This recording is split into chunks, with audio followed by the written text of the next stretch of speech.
Et c'est parti pour un nouvel épisode d'After. C'est à Ixelles, dans le quartier Le Poutre, qu'on se retrouve. On ira à la découverte de l'Une Siamoise, un restaurant thaïlandais qui marie parfaitement la tradition et la modernité. On s'en rendra dans l'après-midi chez Posterissime. Ça va ravir les fans d'affiches vintage. Mais avant ça, redécouverte de la librairie généraliste de quartier. C'était filigrane avant, c'est devenu Le Corner.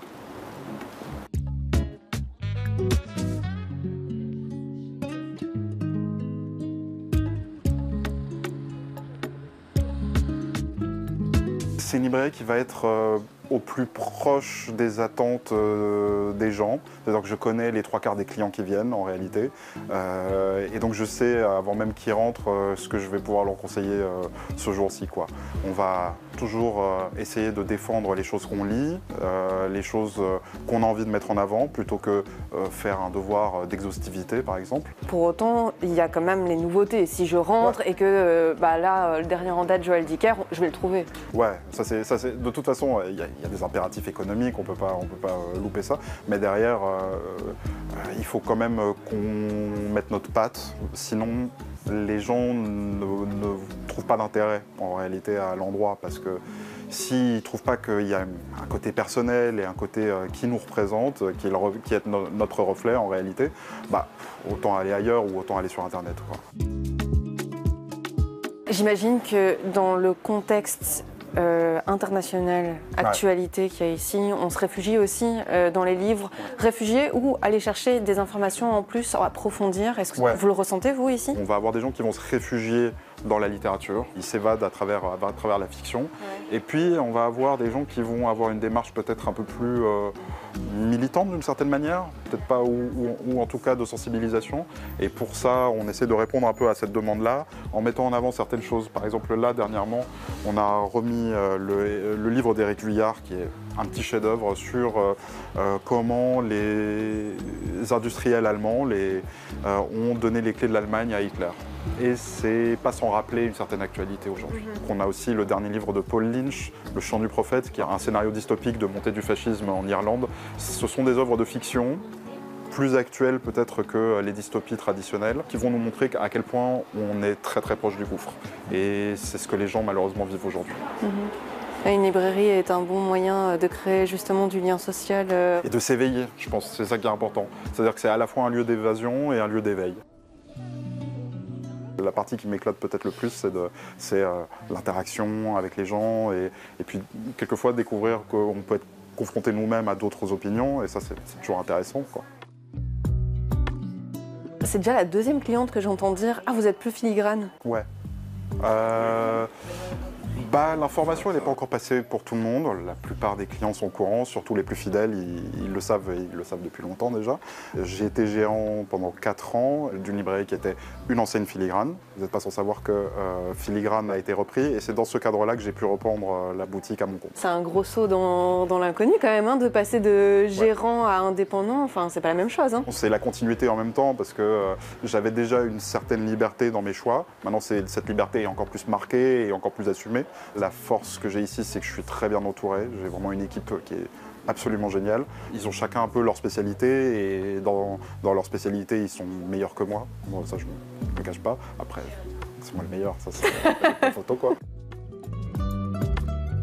Je trouve ça assez surprenant que dans une librairie de quartier, il y ait un tel espace pour les enfants. C'est un quartier où il y a énormément de familles qui habitent, donc en même temps, ça a du sens. Pour moi, si on veut faire de la jeunesse, on ne peut pas le faire à moitié. Il faut offrir une vraie petite librairie dans la librairie. C'est vraiment l'idée qu'on veut développer. On a des projets pour un peu redécorer l'endroit et le rendre encore un peu plus à part du reste de la librairie. Je ne m'imaginais pas vivre loin des livres quoi qu'il arrive, et le fait de pouvoir en vivre, c'est juste une bénédiction. Tous les matins, je suis hyper heureux d'arriver au boulot parce que je sais que je vais passer une bonne journée, même si je dois faire plus de manutention ce jour-là. Je suis entouré de toute tout un champ de possibles. Chaque livre abrite un univers, un point de vue. C'est déjà pas mal, hein? Ouais. Ouais.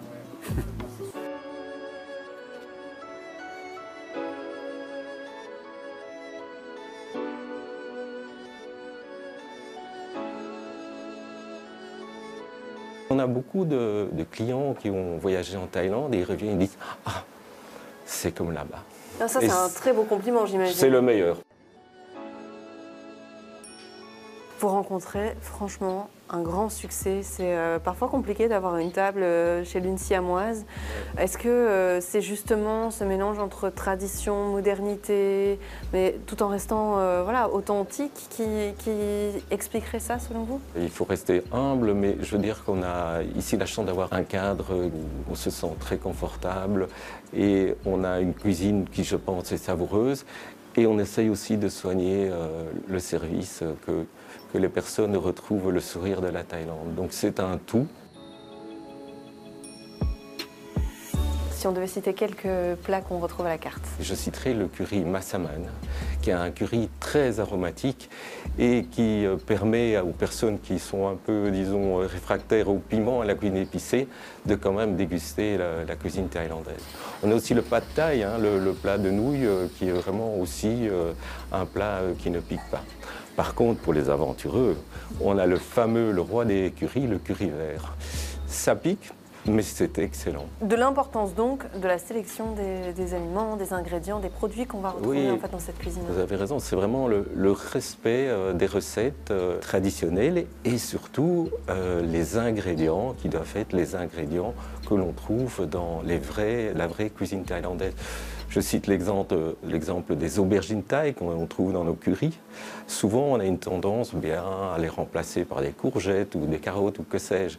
Mais ça dénature tout à fait la cuisine. Et vous allez les chercher où, les aubergines thaï? Nous avons nos petits secrets, nous avons nos petits producteurs locaux thaï, oui, tout à fait. On a aussi des pilons, des mortiers, là, un peu. Je voyais ça comme décoration. Alors, en Thaïlande, c'est vraiment l'ustensile de base de la cuisine. Dans chaque famille thaïlandaise, vous trouverez un ou deux mortiers. Et pourquoi? Parce que ça sert à faire le plat national thaïlandais, la salade de papaye, la som tam, comme on l'appelle. C'est une salade qui pique au palais, qui fait découvrir plein de saveurs. Et ça, c'est aussi un des plats, disons, très prisés par nos clients. J'ai l'impression que l'autre secret, si pas le plus important secret en cuisine, c'est votre compagne. Tout à fait, mon épouse. Chef de cuisine, votre épouse. Oui, tout à fait. Et ça, c'est vrai qu'un restaurant thaï en cuisine, ça doit être des chefs thaï. Et nous avons la chance d'avoir mon épouse qui est thaïlandaise, bien sûr, j'ai beaucoup de chance. Mais également, nous avons fait venir aussi une deuxième chef de Thaïlande expressément pour garantir l'authenticité. C'était un projet de vie, ce restaurant? Alors, disons que pour mon épouse, tout à fait. Elle dit toujours, moi, la cuisine, c'est mon métier, mais c'est surtout ma passion. Pour moi, disons que c'est... Elle vous a embarqué dedans, quoi. Oui. Je reviens un peu à cette carte. On prend aussi du plaisir à la lire. Il y a des petites anecdotes historiques et en fait, on se sent vraiment accompagné dans le choix des plats. Si vous voulez faire rêver les gens avec, disons, une cuisine qui est peut-être un peu inconnue, qu'est-ce qu'il y a de plus désespérant de voir parfois un menu avec des numéros? Et souvent, dans les restaurants asiatiques, c'est le cas. Donc, alors moi, j'adore écrire. Hein. J'ai écrit un roman qui s'appelle aussi L'Une Siamoise. Et donc, j'ai voulu raconter des histoires. Voilà. Maintenant, certains ne lisent pas, décident vite. Et il y a des personnes comme vous qui me font le plaisir de déguster aussi la carte. L'Une Siamoise, d'ailleurs, ça vient d'où ce nom? On a eu des propositions très modernes, du style Tie Me Up ou ce genre de choses. Et puis mes filles m'ont dit, mais enfin, tu as écrit un livre qui s'appelle L'Une Siamoise, pourquoi pas utiliser ce mot-là? Siam, c'est l'ancien nom de la Thaïlande, donc c'est un peu méconnu, c'est un peu mystérieux, et donc ça provoque un peu la curiosité. XL, Le Poutre, pourquoi avoir choisi ce quartier? Disons qu'on a cherché beaucoup avant de trouver. Et puis, je dois dire, c'est un super chouette quartier parce qu'on est dans la capitale de l'Europe. On a l'impression d'être, pas dans un village, mais vraiment une toute petite ville où les gens se connaissent. Et puis, voilà, c'est sympa. On est en face de Allboy, avec qui on s'entend très bien, qui est un excellent restaurant aussi. Pour les personnes qui habitent ici, c'est le paradis au point de vue nourriture, restaurant. On est content de faire partie du paradis.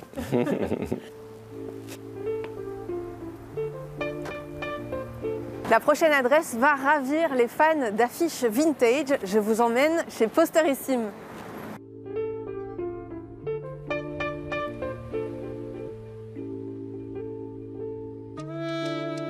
J'ai des milliers d'affiches. Ma passion a démarré avec le cinéma, donc j'ai beaucoup d'affiches de cinéma.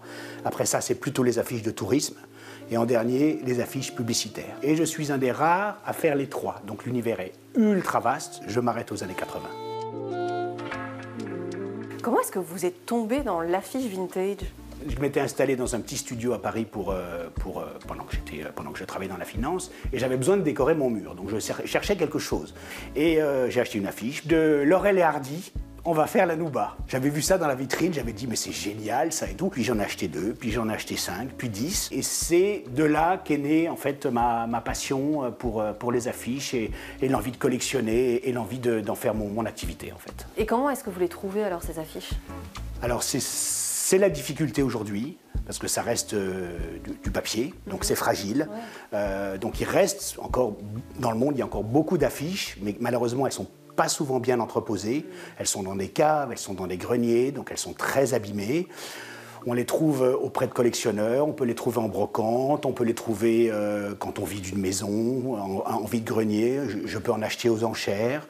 Je peux en trouver sur Internet. Ce sont des objets qui ont une histoire, que j'ai fait entoiler, que j'ai parfois fait restaurer, que j'ai identifié, que j'ai certifié. Marine, je pense que cette affiche va faire le bonheur des fans de Friends, parce que pour ceux qui connaissent bien cette série très emblématique des années 90 jusqu'au début des années 2000, c'est l'affiche qui est dans l'appartement de Chandler et Joey qu'on voit dans plein d'épisodes. C'est vraiment une affiche ancienne, c'est une affiche de 1916, hein, donc c'est vraiment une affiche qui a plus de 100 ans. De manière générale, quelle est la fourchette de prix ici pour les affiches? Alors pour une affiche originale, je parle de quelque chose d'un peu sympa, de qualité, hein, parce qu'évidemment, les affiches, il y en a à tous les prix. Par exemple, les petites affiches de films qui viennent de sortir, ça vaut quelques euros. C'est pas ce qui m'intéresse, c'est pas ce que je recherche. On va dire de 150 à plusieurs milliers d'euros. C'est pas toujours très bon marché, parce que les années passent et les affiches, c'est comme le bon vin, ça prend de la valeur en vieillissant, en fait, clairement. Voilà. Et puis on ne fait plus des affiches comme ça aujourd'hui. On ne fait plus, Marine. Ça c'est mon drame. Ça c'est mon drame. Ouais, voilà, maintenant ce sont des montages photos. Maintenant ce sont des. Il faut que ça soit très efficace aujourd'hui. On prend la photo, on met un slogan très bref, très marquant, mais il n'y a plus ce côté artistique qu'il y avait à l'époque où c'était les artistes des affiches sont rarement des gens connus. Leurs affiches sont connues, leurs visuels sont connus, eux-mêmes le sont beaucoup moins. Mon combat, c'est justement de faire en sorte qu'ils gagnent en notoriété pour être reconnus comme des artistes à part entière et pas uniquement comme des affichistes un peu de l'ombre, quoi. Voilà. C'est beau, en fait, vous préservez un patrimoine. J'essaye. Et c'est ici qu'on se quitte. J'espère que vous avez pris autant de plaisir que moi à rencontrer ces personnes aussi passionnées que passionnantes. Si vous avez des idées d'adresses, de commerce à nous faire visiter, n'hésitez pas à m'écrire after@bx1.be. À très vite.